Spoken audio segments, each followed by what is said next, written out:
Subscribe now and press the bell icon. Never miss an update. आई भैया नमस्कार प्रणाम। हम राउर छोट भाई सिकंदर तूफानी।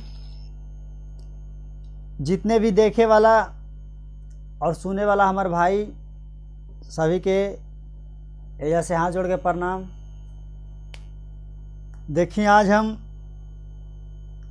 एक बेटी के विदाई गीत के बारे में कुछ चर्च कर ले आइल बानी और गीत आपको हम सबके बीच सुनावा तनी। अगर गीत अच्छा लगी तो लाइक कमेंट और शेयर करी। और भाई से छोट विनती बाकी ये हमार सिकंदर तूफानी ऑफिशियल चैनल बाटे, एकरा के सब्सक्राइब जरूर करब। आई तो हमारे गीत के आनंद ली।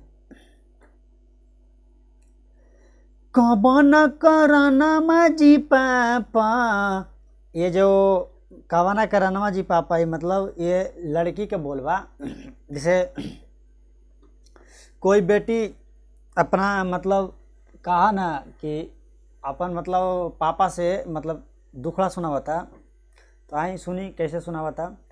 कबन करनमा जी पापा भेजा तारा दूरावा जी पापा भेजा तारा दूरावा।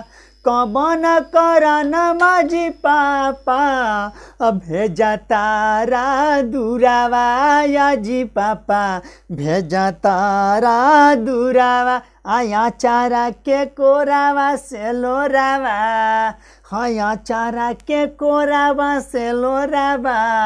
पोछतानी भोरावा ये जी पापा पोछतानी भोरावा। चुप रहूं बेटी।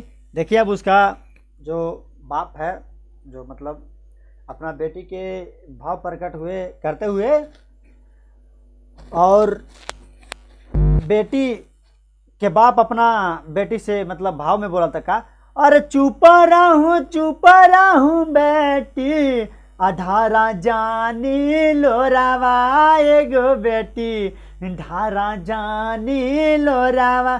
चुप रहूं बेटी धारा जानी लोरावा ये हो बेटी धारा जानी लोरावा।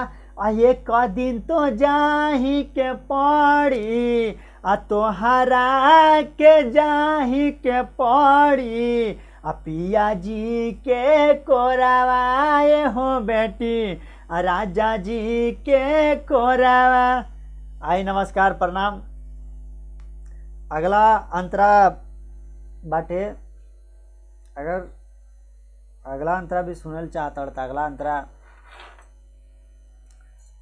हमारे चैनल के सब्सक्राइब कर ली और बेल आइकन दबा दी। आपको अगला अंतरा कुछ देर के बाद पोस्ट होगी।